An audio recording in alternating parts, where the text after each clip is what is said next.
Pour un assez grand nombre de gens, il est un fait incontestable que le milieu social et familial d'un individu surdétermine la nature de son devenir. C'est dans cette perspective qu'il croit que celui qui est originaire d'Afrique, le plus pauvre des continents, a peu de chances de réussir que celui qui est issu de l'Europe, le continent le plus riche. En outre, celui qui est venu d'une famille bourgeoise occupe dans l'échelle de la réussite un échelon nettement supérieur que celui dont la famille fait partie du prolétariat. Cependant, il y a bien des faits qui montrent avec lucidité la limite d'une telle assertion. Il y a un certain nombre de personnages qui furent couronnés chacun d'un succès retentissant et qui étaient issus de familles très modestes, voire défavorisées.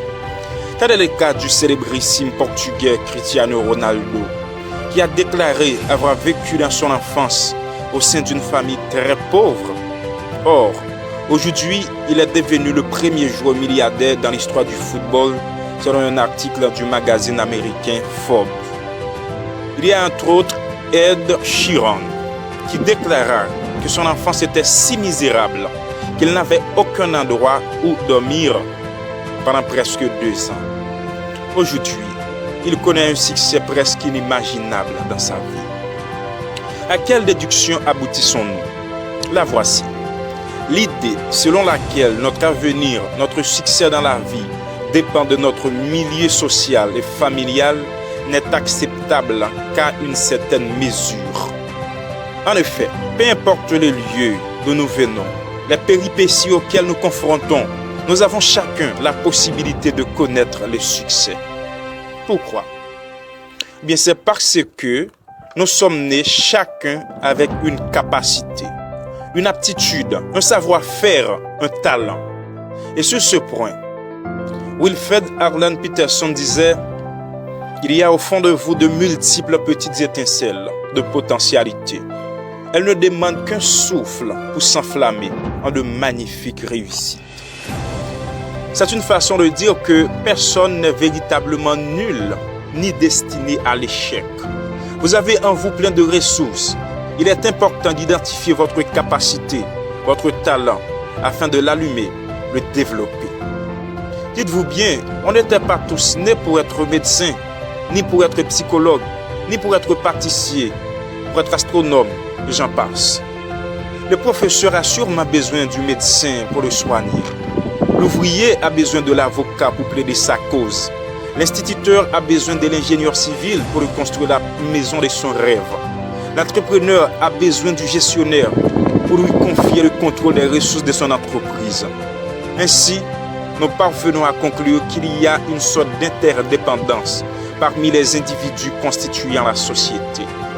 Et c'est cette interdépendance qui crée l'harmonie, la concorde, l'affinité au sein de la société.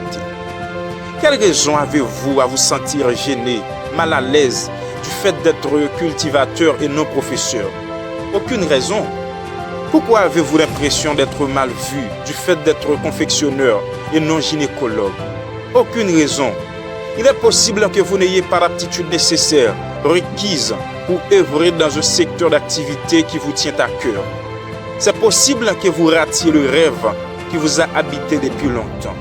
Mais sachez-le bien, ce dont vous êtes capable fait bel et bien partie de ce dont la société a tant besoin. Vous devez être fier de ce que vous êtes et de ce que vous pouvez offrir à votre entourage. Vous n'êtes pas insignifiant. Vous êtes d'une grande utilité. Vous êtes une merveille. Maintenant, la question la plus importante, c'est bien comment découvrir son talent. En fait, il y a 2 exercices pouvant vous permettre de découvrir vos talents.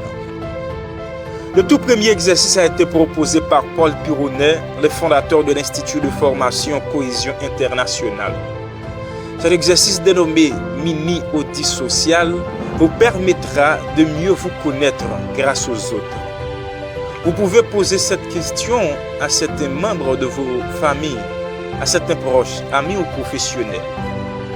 Si vous deviez compter sur moi pour quelque chose d'important, qu'est-ce que ce serait? Alors, ces gens-là peuvent bien vous fournir des informations dégagées de vos propres filtres Des informations qui peuvent bien vous aider à découvrir vos potentialités. Le deuxième exercice pouvant vous permettre de vous découvrir a été proposé par Suzel Gaborit-Steifel, membre titulaire de la Société française de coaching. Cet exercice vous permettra à prendre conscience de ce que vous avez réussi. Il vous invite à faire une liste des 10 de vos réussites dans le passé. Et voyez les qualités que vous avez mobilisées et qui ont été nécessaires pour parvenir à ces réussites-là. Ça vous permettra à la fin de vous définir le mieux. Alors faites-vous passer ces deux tests, l'un d'ordre social et l'autre d'ordre individuel, et élaborez après une synthèse sur ce qu'il vous révèle, afin de définir clairement votre capacité. N'écartez jamais de votre esprit. Vous n'êtes pas nul. La nullité est une fiction de l'esprit. Vous êtes capable d'au moins une chose dans la vie. Vous avez un talent. Ce qui importe, c'est de les découvrir afin de les développer pour accéder au succès. Et ce, peu importe votre milieu social et familial. Alors, si cette vidéo vous a plu, n'hésitez pas à liker et laisser votre commentaire. Et si vous êtes nouveau sur ma chaîne, abonnez-vous et activez la petite cloche de notification pour ne rater aucune de mes prochaines vidéos. Car la prochaine vidéo, c'est pour bientôt.